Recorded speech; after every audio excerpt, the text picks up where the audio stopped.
Think and Grow Rich is a book that was one of the first books I read on my personal development journey, and it really opened me to the mind, to the knowledge of the power that I have subconsciously that I didn't really understand, and that it opened me up to knowing that I can unlock that power for my benefit in the present. When I tell you this is a great book to read, this is a great book to read.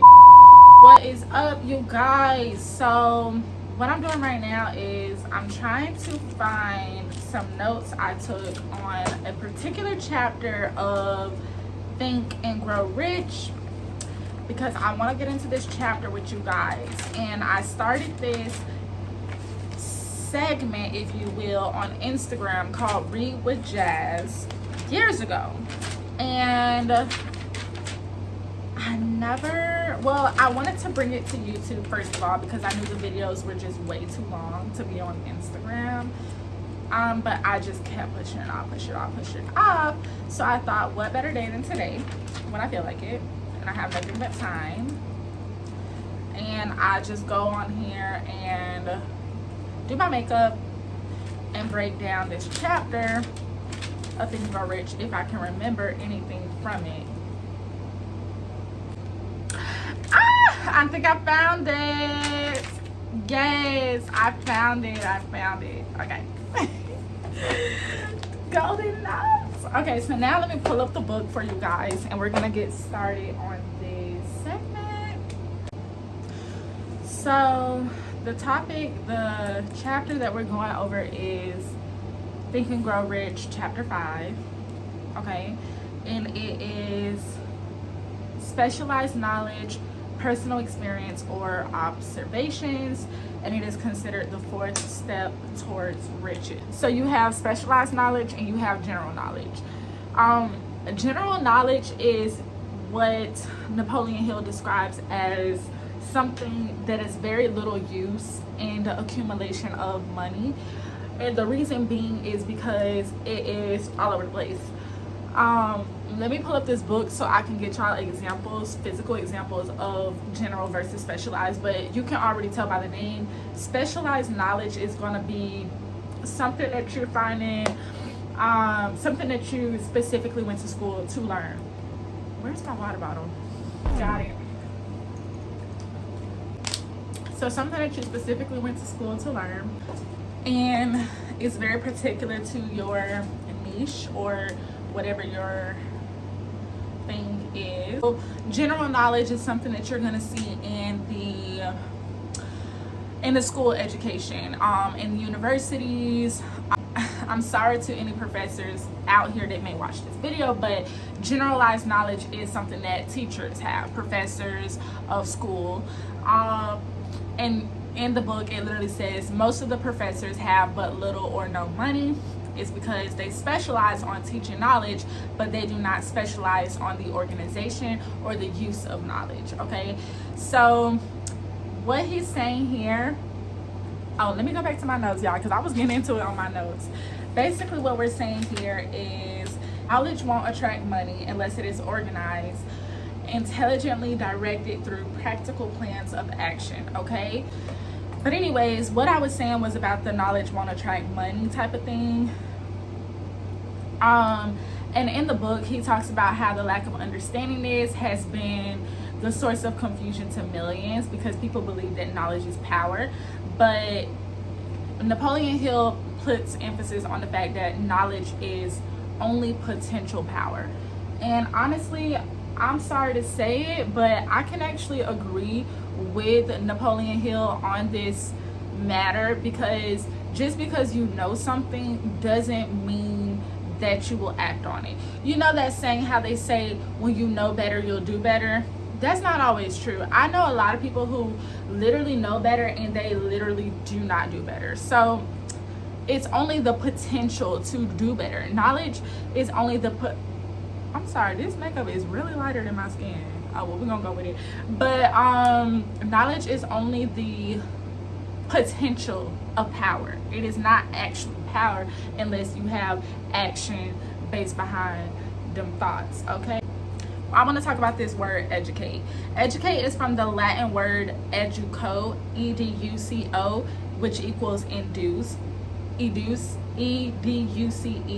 which means to draw out, which means to develop from within. Okay, so when you talk about educating, is developing yourself from within, which is from your mind. An educated man is not necessarily one who has an abundance of general or specialized knowledge. An educated man is one who has developed the faculties of his mind that he may acquire anything he wants or its equivalent without violating the rights of others.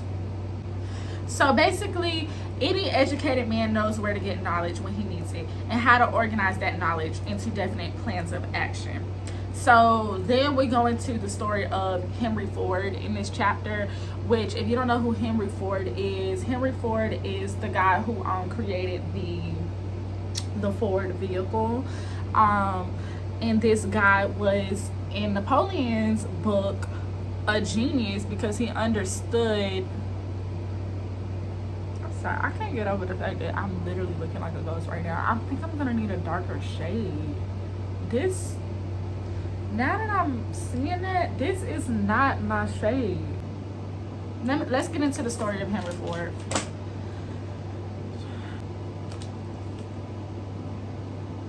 Oh, okay. So people would try to get onto Henry Ford because they feel like he wasn't really knowledgeable on general knowledge, general facts. But what Henry Ford was very resourceful in was making sure that he had a mastermind of individuals, a team of individuals who did specialize in those fields of knowledge. So whatever question you need to answer, he can call up somebody who can answer that question. He may not know the answer, but somebody on his team knows the answer. And that's kind of like the point. Napoleon Hill's big points is about having a mastermind group, because you can't do it all alone. You can do a lot on your own, but you cannot do it all on your own. I need you to remember that, and don't let that go over your head, because a lot of people are like, I built this from the ground up, I can do this. There's only so far you can go by yourself. You're gonna need a team, you're gonna need connects, you're gonna need resources, you're gonna need friends, you're gonna need people. Why would you limit yourself to just yourself? If you know this person, you open yourself up to their network and their connects and their people, and so on and so on and so on. And once you do that, your audience, your reach is endless. You tap into so many more people's audience because you're in connection or collab with that person. So that's the importance of having a mastermind of a group. Is just because you might specialize in being the head, seeing what the way that processes flow best, how to effectively process things, but you don't know the specifics of how the process works. You just know how to make A get to C, but you don't know how to do that B part in between. You just know how to get there. You don't know the mechanics of getting there. So that's why you'll need someone else to know the mechanics of getting there, and once you tell them your plan of how to get to C, they're like, okay, period, and we're just gonna do this in B, and then we'll be at C, just like you said. Boom, mastermind. I hope that y'all follow this. One of his main quotes that I really like in this book is when Henry Ford, he said, "Now, would you kindly tell me why I should clutter up my mind with general knowledge for the purpose of being able to answer questions when I have men around me who can supply any knowledge I require?" Come on now. He's talking about Google. If he can by the click of the button find out any information, why would he sit here and memorize that information that has nothing to do with him? That's not making him no money. Come on now, be for real. So now I want to talk about the requirement of specialized knowledge. I'm sorry, I definitely have no idea where I was going with this makeup look. I put on the foundation, I put on the blush, and then I was kind of like, that's it. Which is why I don't do makeup. Really, that's why, because I do not care for it. What I was talking about was specialized knowledge. Let's get into it. So I have here the quote, "You will require specialized knowledge of the service, merchandise, or profession which you intend to offer in return for fortune." So I feel like my point in writing this down was that you're gonna have to do research for what it is that you want to do, like what it is that you're trying to pursue. You can't just do it and be like, oh, I don't know nothing about it, I'm just doing it. You can start out that way, but you are gonna have to put in some work, put in some effort to learning it and focusing in on what your services that you're trying to offer for the audience. And you may need much more than that knowledge in order to go ahead and put that business out. But if it says, perhaps you may need much more specialized knowledge than you have the ability or inclination. Get that? You may not even want to learn all that stuff. You might not even want to, but let's say this. You want to open your own beauty salon. You want to open your own little beauty bar. You know how to do lashes, but you want your beauty bar to be able to do nails, hair. You want it to be a one-stop shop, makeup, whatever, you name it. But you don't want to learn all of those services yourself. You just have the means to open your business, and you know the business that you know the service you already offer is lashes, but you want those other things. So that's where you can bridge your weakness through the aid of your mastermind group. Okay, I'm gonna hire a hairstylist, I'm gonna hire a nail girl, I'm gonna hire a makeup artist, and all of you guys are gonna work under my roof, and we will be the mastermind, the beauty bar that offers all of your needs and services. All because, you know, you didn't specialize in those, but you sought out for people who did, and you brought them under your wing, and you provided the space for them to do so. I love that. That right there is like,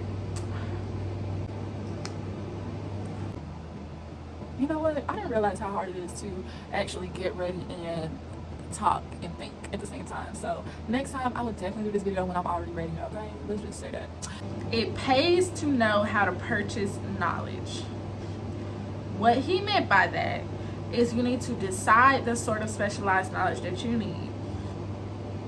Successful men never stop acquiring specialized knowledge related to their purpose. The way of success is the way of continuous pursuit of knowledge. This means that these people never stop learning, or they never stop adding to their circle of their mastermind of individuals who know more than them, because they know that the day that they stop learning or decide that they know it all is the day that they will get left behind, because we live in a time where technology is ever evolving. Platforms are ever evolving. Twitter is not even called Twitter no more. This thing is X. We have Threads with Instagram. We have all these different things coming out. And if you just think, I've mastered the game, I know exactly what the algorithm is or how, well, they have AI now. AI is running the algorithms of these platforms now, so they change. It's ever changing with the time. So you would be a fool if you just thought that you knew everything and that was the end all be all of the situation. You have to continue growing and seeking out knowledge. It is a never ending journey. Okay, and that should excite you. It should not annoy you or scare you. It should excite you, baby. Because what more is there to life than learning? If you're not learning, you're not earning. At this point, I'm just making up stuff.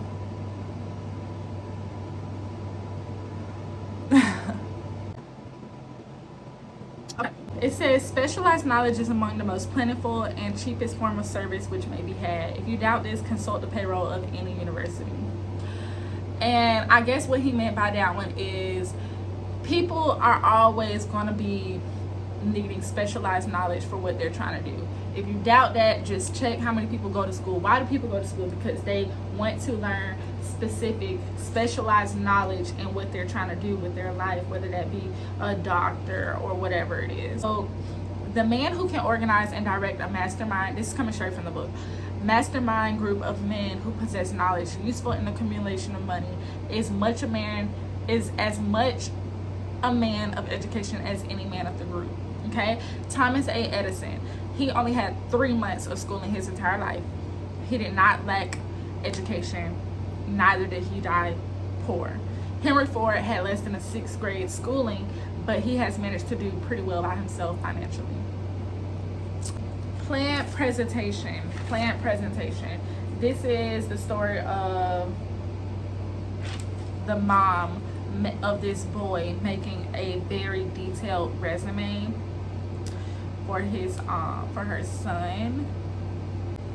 It was about 50 pages of organized information he would use in filling the position. Okay, like it told what he would bring to the table, basically. So the preparation of this book required several weeks labor. Like, it took her weeks to complete this.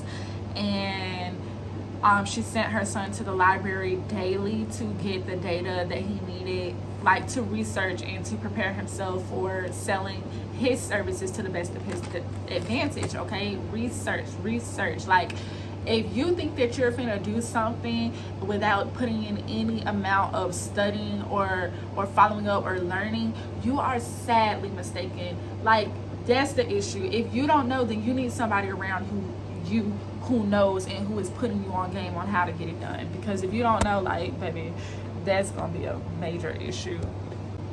So much for to get ready with me, baby. I done got into it. Let me put on some stuff right here.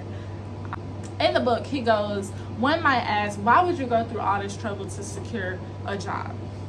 And the answer is straight to the point, and it's dramatic. The answer is, doing a thing well never is trouble. The plan prepared by this woman for the benefit of her son helped him get the job for which he applied at the first interview at a salary fixed by himself. Okay, so the position did not require the young man to start at the bottom. He began as a junior executive at an executive's salary.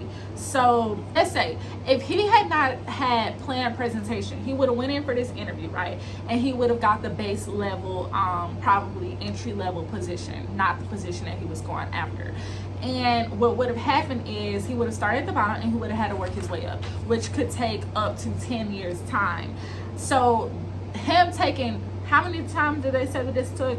Her taking several weeks versus 10 years. Come on now. The extra effort that she put in prior to the interview caused her son to be able to quantum leap past the base level in 10 years of experience into just getting a job and getting the salary that he wanted, because he took the time out to prepare himself for this position. And the work was like, it was worth it. Like they said, doing a thing well never is trouble. When you do a thing poorly, that's trouble, because you're going to have to take yourself longer in the long run. I learned something in training at Target one time, is he said, touch it once, it's a profit.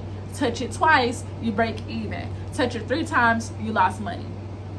Okay, so you want the profit, right? You want to do something right the first time that you do it. You want to take it, put it there, be done with it. You got the money, you got what the profit that you wanted after that.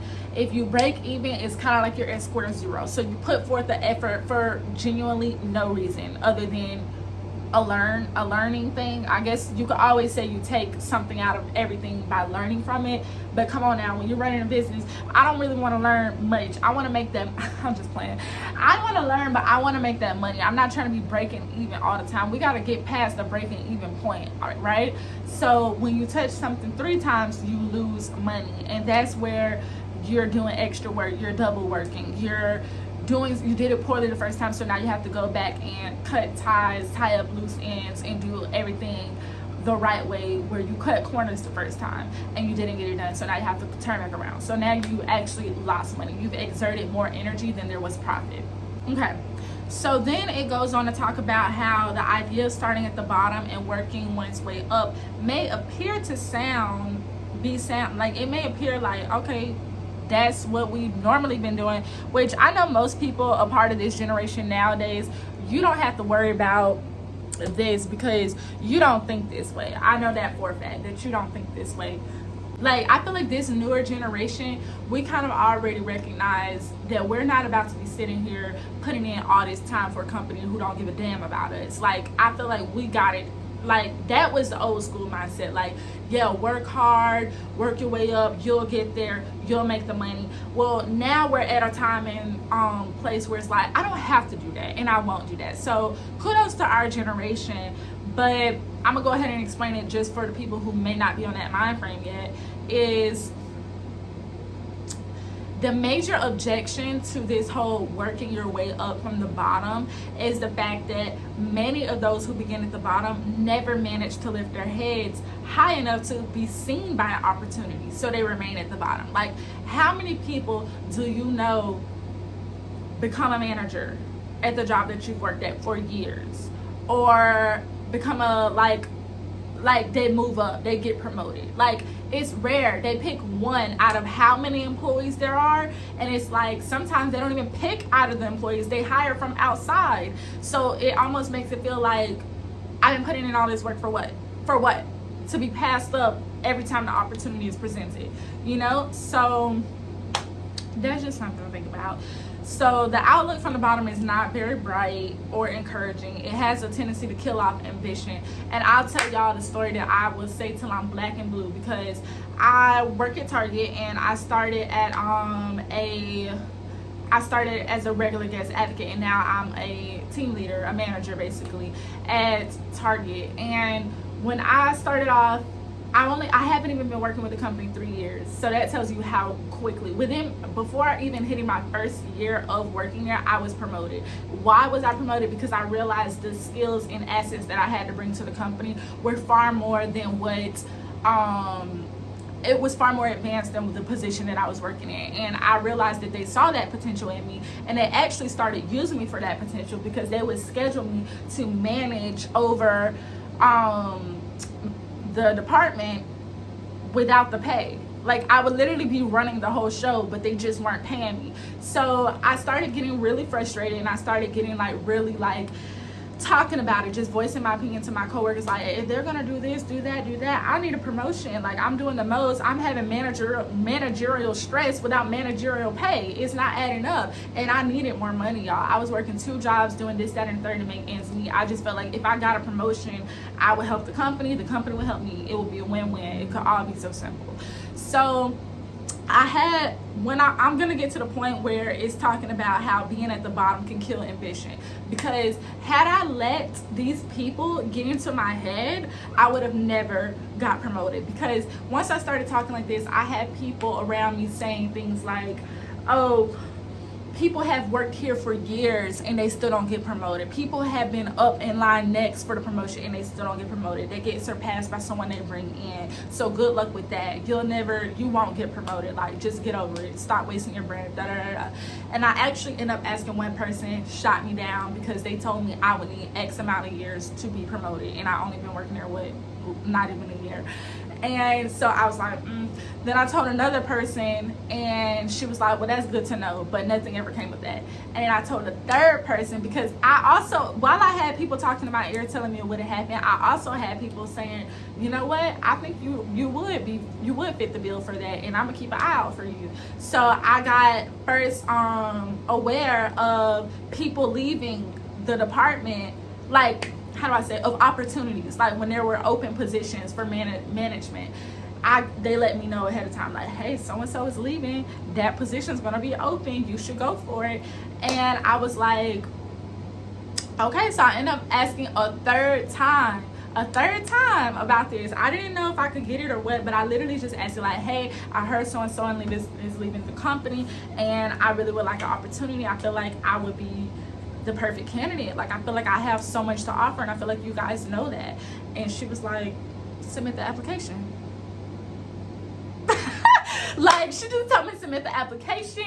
She literally just asked my co-workers, like my leads, how they felt about me stepping up into a leadership position, and that was it. They didn't even call me in for an interview, baby. I already brought to the table what I would bring. Like, I was already acting as if I had a position without the pay. Like, I was already doing the work. I was already putting that mind frame in and learning more and doing more and just like seeking out information on what I wanted from this company. And so they didn't even have an interview. They just brought me in and told me, hey, it will require you to open up your availability more. Will you be able to do it? Yes. So I got the promotion, and everybody was shocked, because they were just like, you know, everybody at the bottom kind of creates that culture where it's like, it'll never happen. It's that complaining culture where they're like, it'd be nice, but it could kill your ambition. See, had I been an individual who didn't read this book and understand, like, that's why I'm making this video, because I feel like people need to hear it in order for it to click and to remind them. You may already know, but it is hard when you're around a lot of people who are throwing you and spewing you negativity, or not even negativity, just kind of like complaining, or it is what it is type of mindset, or like, you know, it's life. Like, they just kind of have that, like, it'll always be this way. It'll always be this way type of mindset. Don't fix it if it ain't broke type of mindset. Like, all these kind of old school concepts that they fed, society fed each other to keep everyone down. It gets hard. It gets hard for you to continue to go out for more and to want to do more, because everybody around you is acting like this is normal. Well, because it's normal for them, but it's not normal for you. So you need to go out and do it. Like, don't let people around you on the bottom kill your ambition. You could hear them say, yeah, I hear you, but that's not my reality. That's your reality. So I'm going to go forth on what I feel within me, because that may be true for you, but I'm talking about what's true for me. I already filmed like I already talked about this on my audio, one of my audio diaries I recorded. So you can, I haven't posted that podcast. So soon enough, y'all will hear this on my podcast. But while you're at it, go ahead and check out my podcast. It's called Get Up and Push Yourself. I will drop the link to my podcast under this YouTube video, so that whoever wants to follow me along with that can do so. But let's see, that's where I wanted to go with that, where they said, like, being at the bottom has a tendency to kill off ambition, and they call it getting into a rut, which means that we accept our fate because we form the habit of daily routine, a habit that finally becomes so strong we cease to try to throw it off. Come on now. Ooh, you get in that habit of work, home, and that's all it is. And it becomes so strong that you just accept, this is it for me. This is my life, and I'm straight with that. This is what I've always done. This is what I always do. And it just becomes the normal for you. So, that is why it pays to start 1 or 2 steps above the bottom. Okay, so by doing so, one forms the habit of looking around, of observing how others get ahead, of seeing opportunity, and of embracing it without hesitation. Come on now, you need to, if you have not read this book, you need to read this book, because right now I kind of want to reread the book, because it's reminding me of it's just reminding me, it's bringing it all back right now. Like, he literally says,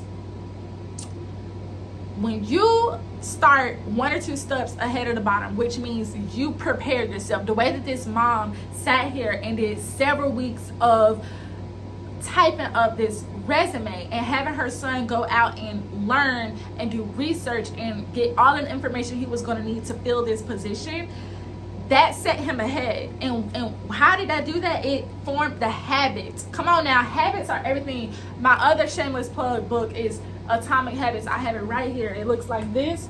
It's by James Clear, and it will put you on to everything that you need to know about building and forming habits. And I freaking love it, and I cannot wait to break down this book with you guys. But right now we're focused on Think and Grow Rich. So yeah, he said by doing so, it creates the habits of looking around. You gotta look around. You gotta observe how others do it. How do others get to where you want to be? How did they do it? How did they do it? And you gotta see the opportunity and embrace it without hesitation. As soon as this lady told me there's an opening over there, I said, bet. Walked up to the manager, hey, I heard there's an opening in this position. I want it. And she said, put in the application. It was so simple, you guys. 1, 2, 3. It was that simple. And yeah, you may say, like, well, you didn't get it right away. No, I didn't get it right away. I tried again, and I tried again, and the third time was the charm, per usual. Come on now, like, get yourself up and try again. Aaliyah was not lying when she said this. Okay, so let's move on. A huge important part that he put in here was to not mistake temporary defeat for failure. Okay, so it goes on to tell you this story about Dan Halpin, who was the manager of the 1930 national championship Notre Dame football team. And basically he finished college at an unfavorable time when there was the depression, the jobs were scarce, and so he basically took the first opening of selling hearing aids on a commission base, okay? And for 2 years he continued in a job that he didn't like. There's this job that he did not like, and he would have never risen above that job if he had not done something about his dissatisfaction. Come on. He aimed first at the job of assistant sales manager of his company, and he got the job, okay? That's one step upward, placed him high enough above the crowd to enable him to still see greater opportunity. Also, it placed him where opportunity could see him. Woo! Come on, baby, we're coming full circle. See, like, he literally spent 2 years doing a job that he didn't. He was able to look around and take a step up, 1 or 2 steps above. And once he took that step up, it placed him where he opened the door for even more opportunity. This may not have been the end goal. And even for me right now, like, me taking that promotion was not my end goal. I knew this is not what I want. I'm still doing that right now, and this is not what I want to do.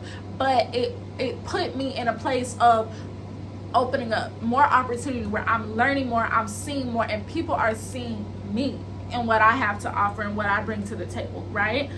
And so basically it's just talking about how he made such a fine record of selling hearing aids that the chairman of the board of this Dictograph products company, a business competitor for the company that Halpin worked for, he wanted to know something about Halpin, who was taking big sales away from their company.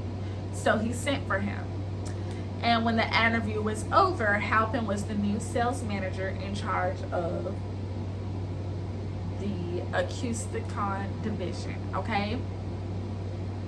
So then they sent him away for 3 months, leaving him to sink or swim in his new job.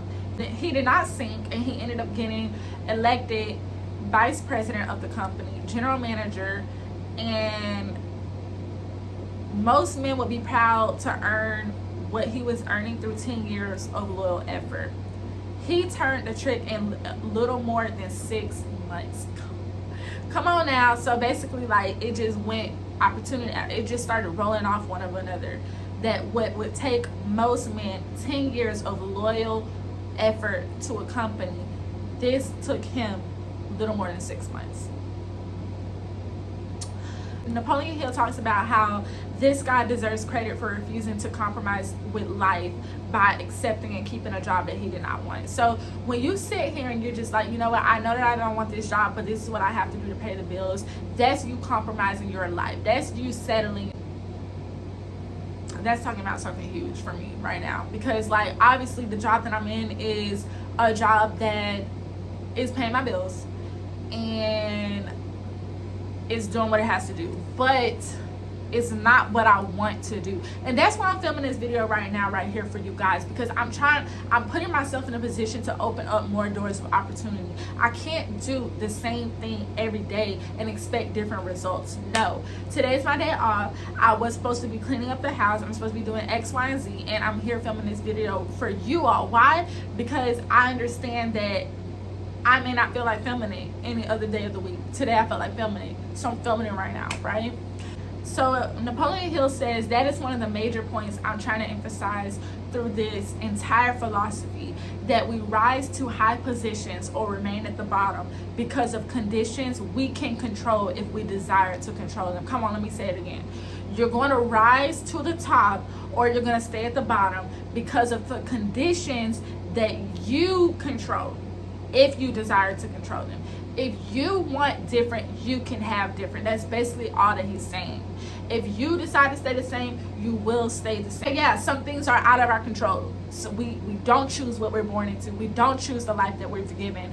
We don't choose any of this stuff that happens to us realistically for the most part. But what you do with it what you do after it, the way that you choose to see it, the way that you look at it, the opportunities that you take and don't take, all are going to equate to this thing that you call your life, okay? Success and failure are largely the results of habit. Come on, I'm gonna get there. I don't know where I got that from. Success and failure are largely the results of habit. That's also another, after this book, I'm gonna go into the Atomic Habits, because I feel like this book is definitely setting you up for that. But yeah, so he was saying that he believes that close association with one who refuses to compromise with circumstances he does not like is an asset that can never be measured in terms of money. You may be doing something that you actually don't want to do right now, right? You may actually be doing a job you don't want to do.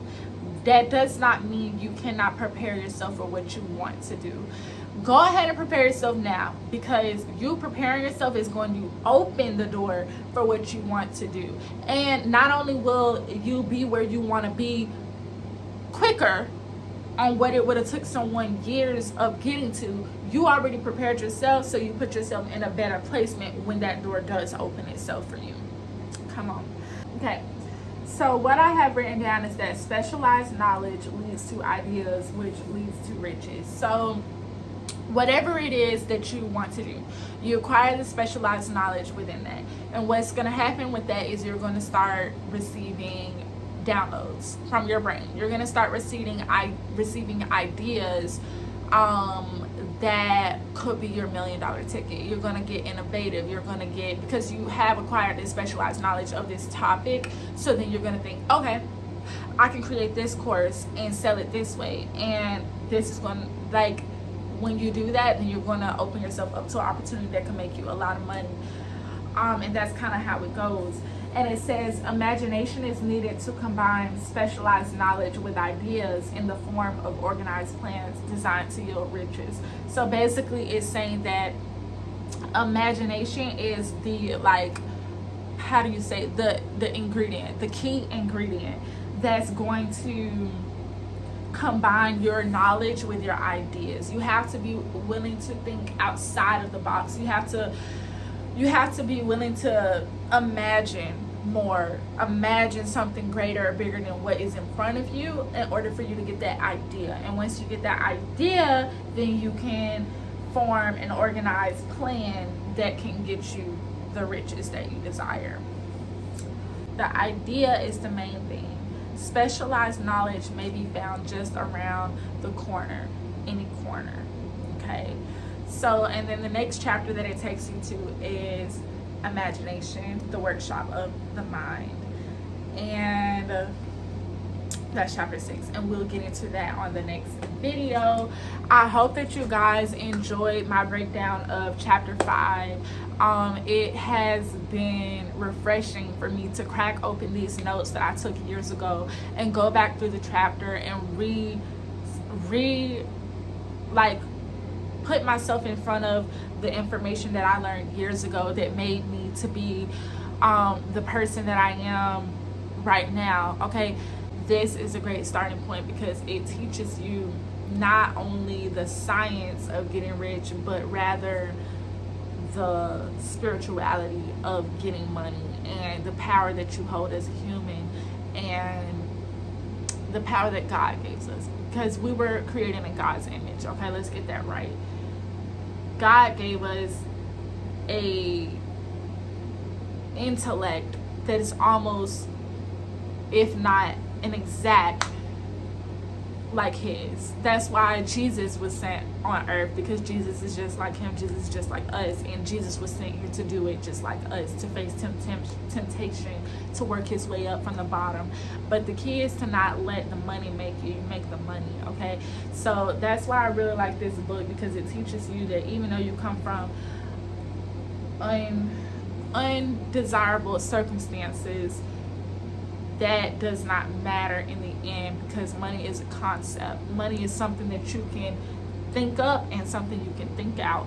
So once you understand that, I feel like it will unlock many doors for you. It will unlock avenues. It will unlock so many loads of abundance to come into your life once you understand that it's a concept that you control, and it's a concept that you can control, and you can have more if you want more. And it's something that you don't learn it every night. It took me reading this book, reading another book, watching loads of interviews, doing lots of practice, doing lots of things before it clicked for me. And actually, the first time I read this book, it didn't click for me. I thought it was a great book, but it didn't click for me. And I read it a second time, and it clicked for me. And I started changing my money habits and thinking about money differently, and I started realizing that I'm capable. That's what led to that story when I told you guys about the promotion that I got. That was a huge moment in my life, because this book unlocked me knowing my power. It unlocked me knowing that if I set my eyes on something, I can have it. As long as I believe that I can have it. That's what this book did for me. And I always knew that, but sometimes you need to hear it more than once, and you need to marinate on the knowledge more than once, and you need to see it happen a couple of times before it actually is like, this is a fact. This is not something I'm just toying around with. This is a fact. So that's what happened to me, and I hope that it happens for you. If you do end up getting the book and reading along, drop in the chats what you think. Drop in the chats anything that you saw in the book that is different from what I saw, and let's just bounce ideas off of each other. Let me know any books you want me to read, or any books you would like me to break down for you. And I can't wait to see you guys in the breakdown of chapter 6. So make sure you like, share, subscribe, and of course, share. See you guys later. Bye.